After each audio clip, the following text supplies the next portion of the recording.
साथियों नमस्कार। आज हम लोग भारत की कृषि के बारे में देखेंगे।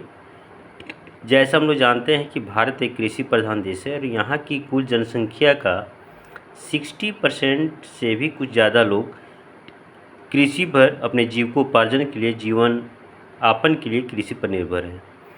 भारत के कुल क्षेत्रफल का लगभग 51% भाग पर कृषि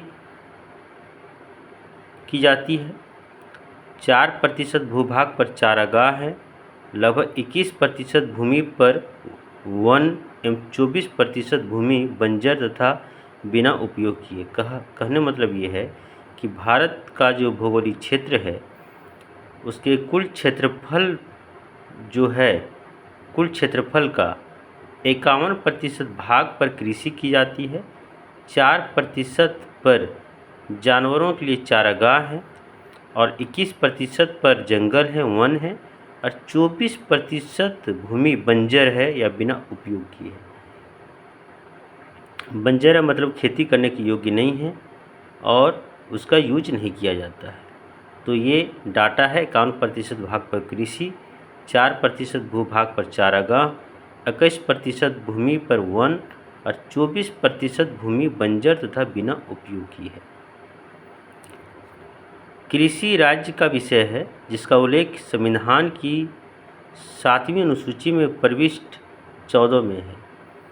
कहा जाता है कृषि जो है राज्य का विषय, पहले राज्य का विषय था, अभी तो वर्तमान में समवर्ती सूची के तहत में आता है, जिसका उल्लेख है संविधान की 11वीं अनुसूची में प्रविष्ट 14 में है। राष्ट्रीय कृषक आयोग NFC ने 4 अक्टूबर 2006 ईस्वी को सिफारिश प्रस्तुत किया कि कृषि को राज्य सूची से हटाकर समवर्ती सूची में लाया जाए। कहने मतलब ये है कि ये पहले राज्य का विषय था और राज्य सरकार हमेशा राज्य सूची पर ही कानून बना सकती है, लेकिन राष्ट्रीय कृषक आयोग ने 2006 ईस्वी में एक सिफारिश प्रस्तुत किया और इसके तहत में कृषि को राज्य सूची से हटा करके समवर्ती सूची में लाया गया, जिस पर केंद्र सरकार और राज्य सरकार दोनों कानून बनाने के लिए स्वतंत्र हो गए। भारत में अंतरिम मंत्रिमंडल 1946 ईस्वी एवं स्वतंत्र भारत के पहले मंत्रिमंडल 1947 ईस्वी में कृषि और खाद्य मंत्री डॉक्टर राजेंद्र प्रसाद को बनाया गया। जब भारत का नया संविधान लागू नहीं हुआ था और स्वतंत्र भारत, मेरा देश को जब आज़ादी मिली, स्वतंत्र हुआ था, तो एक संविधान बनने तक, लागू होने तक एक अंतरिम सरकार का गठन किया गया था और अंतरिम सरकार में जो मंत्रिमंडल में कृषि और खाद्य मंत्री डॉक्टर राजेंद्र प्रसाद को बनाया गया था, अंतरिम मंत्रिमंडल में 1947 ईस्वी। अब यहाँ कुछ इम्पोर्टेंट चीज़ें उसको देख लेते हैं, जैसे विभिन्न प्रकार की कृषि विधियाँ जो हैं, सेरीकल्चर रेशम कीट पालन, एपीकल्चर मधुमक्खी पालन से संबंधित है, फिशिकल्चर मत्स्य पालन से, फ्लोरिकल्चर फूलों का उत्पादन से, विटीकल्चर अंगूर की खेती से, वर्मीकल्चर केचुआ पालन से, पोमोकल्चर फलों का उत्पादन, ओलोरीकल्चर सब्जियों का उत्पादन, हॉर्टिकल्चर बागवानी से, एरोपोनिक हवा में पौधों को उगाना, हाइड्रोपोनिक्स जल में पौधों को उगाना। ये कुछ मतलब कृषि की विभिन्न विधियां हैं जिसके द्वारा कृषि की जाती है, जो इन सभी चीज़ों से प्रश्न आते हैं हमेशा। अब हम लोग देखते हैं कि देश की कुल श्रम शक्ति का लगभग 48.9% भाग कृषि तथा इससे संबंधित उद्योग धंधे में अपनी आजीविका चलाता है। कहा जाता है कि देश की कुल श्रम शक्ति का जो काम करने वाले जो लोग हैं उसका लगभग 49% के आसपास कृषि एवं उससे संबंधित उद्योग धंधे से अपनी आजीविका चलाता है। 2019-20 में भारत के सकल मूल्यवर्धन में कृषि का योगदान 14.65% है। 2019-20 में भारत के सकल मूल्यवर्धन 2011-12 की स्थिर कीमत पर कृषि का योगदान 14.65% है। 2019-20 के सकल घरेलू मूल्यवर्धन में 14.65% है। भारत में खदानों के अंतर्गत आने वाले कुल क्षेत्र के 47% भाग पर चावल की खेती की जाती है। भारत में मुख्य खाद्य फसल चावल है। भारत विश्व का 21.7% चावल उत्पादन करता है।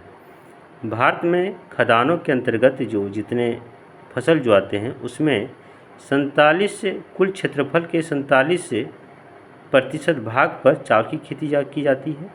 और वैसे भारत का मुख्य खाद्य फसल चावल है। और भारत विश्व के समीकरण में देखा जाए तो 21.7% चावल उत्पादन भारत करता है पूरे विश्व के रिकॉर्ड में।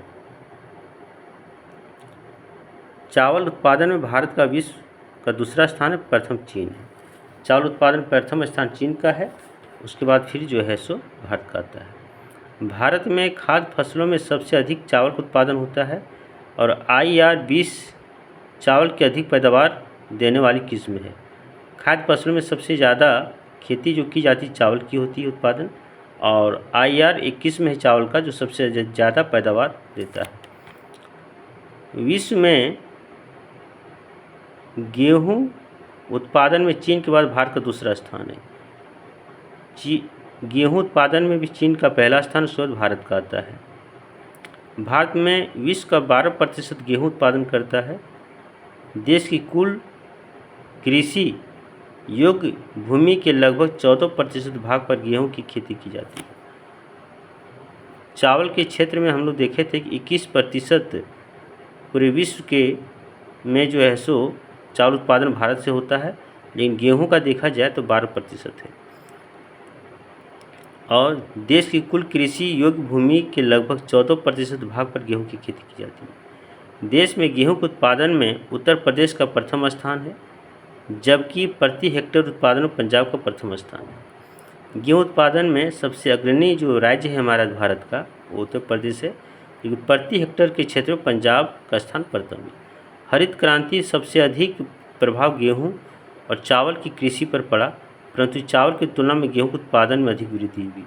हरित क्रांति 1966-67 के आसपास में चलाया गया था भारत में कृषि क्षेत्र को बढ़ावा देने के लिए, और इसका सबसे ज़्यादा प्रभाव जो पड़ा था वो हमारा गेहूं पर पड़ा था।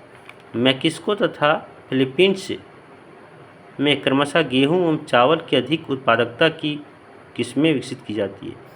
मैक्सिको में गेहूं और फिलीपींस में चावल की अधिक उत्पादकता वाली किस्में विकसित की जाती है। मतलब चावल सबसे ज़्यादा उत्पादन देने वाला बीजों का किस्म तैयार किया जाता है मैक्सिको और फिलीपींस में। भारत में हरित क्रांति ग्रीन रेवोल्यूशंस लाने का श्रेय डॉक्टर MS स्वामीनाथन को जाता है। भारत में हरित क्रांति की शुरुआत 1967-68 में हुई थी। डॉक्टर MS स्वामीनाथन ने हरित क्रांति का शुरुआत किया था, इसी का अगुवाई में हुआ था, जो कृषि में बहुत बड़ी क्रांति आई थी और उत्पादन में भी आगे बहुत तेज़ी से डेवलपमेंट हुआ था। प्रथम हरित क्रांति के बाद 1983-84 में द्वितीय हरित क्रांति की शुरुआत हुई।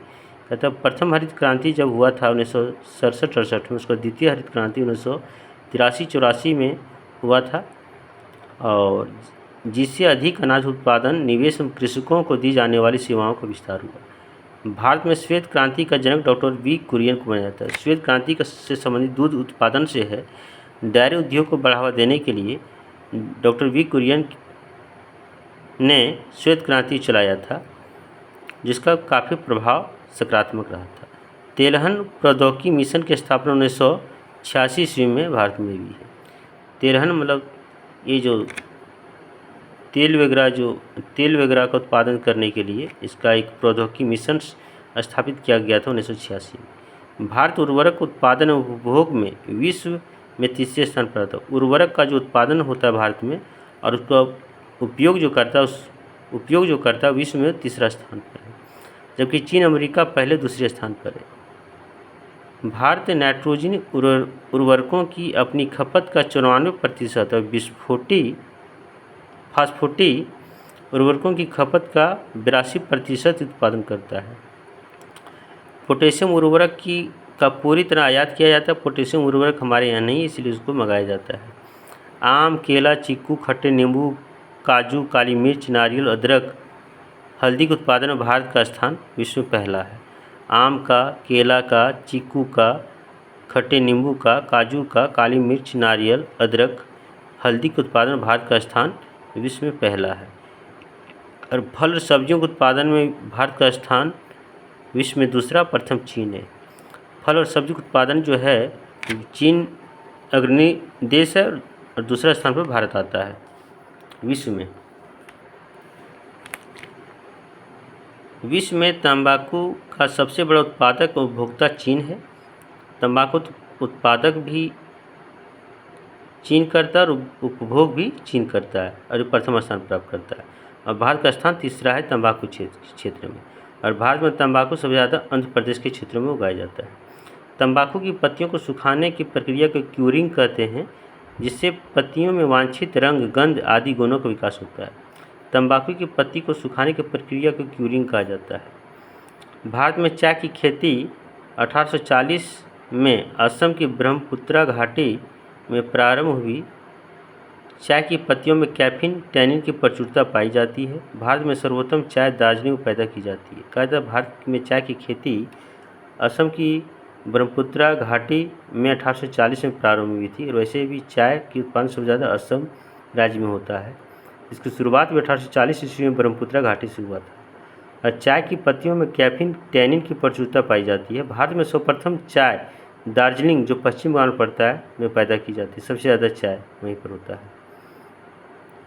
विश्व प्रसिद्ध उलंग किस्म की चाय ताइवान में पैदा की। उलंग एक चाय का किस्म है जो ताइवान में पैदा किया जाता है। सबसे उच्च कोटि का कहवा अरेबिका होता है। कहवा की N 2 किस्में हैं, रोबस्टा और लिबेरिका। सबसे उच्च कोटि का कहवा अरेबिका होता है। कहवा की N 2 किस्में हैं, रोबस्टा और अरेबिका।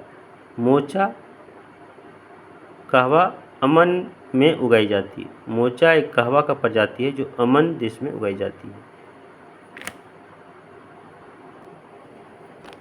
कुछ कृषि क्रांतियां हैं जो मतलब फसलों को उत्पादन करने के लिए ये सब क्रांति चलाई गई थी। हरित क्रांति खाद्यान्न उत्पादन से, श्वेत क्रांति दूध उत्पादन से, नीली क्रांति मत्स्य उत्पादन से, भूरी क्रांति उर्वरक उत्पादन से, रजत क्रांति अंडा उत्पादन से, पीली क्रांति तिलहन उत्पादन से, कृषि क्रांति बायोडीजल उत्पादन से, लाल क्रांति टमाटर मांस उत्पादन से, गुलाबी क्रांति झींगा मछली उत्पादन से, बादामी क्रांति मसाला उत्पादन से, सुनहरी क्रांति फल उत्पादन से, अमृत क्रांति नदी जोड़ों परियोजनाएं से, गोल्ड क्रांति आलू उत्पादन से, स्वर्ण क्रांति बागवानी से, खाकी क्रांति चमड़ा से। तो ये सभी कुछ क्रांति है जो कुछ ज़्यादा महत्वपूर्ण ही है। ये हरित क्रांति तो VVI है, श्वेत क्रांति VVI है, नीली क्रांति, ये जितने क्रांति हैं इससे अधिकांश क्वेश्चन हरित क्रांति को पूछा गया, श्वेत क्रांति पूछा गया, नीली क्रांति पूछा गया, लेकिन इससे भी प्रश्न आते हैं। तो ये सभी चीज़ों को हम लोगों को ध्यान में रख करके इसको याद कर लेना है। आज इतना ही है, कल फिर अगला चैप्टर को हम लोग देखेंगे। धन्यवाद साथी।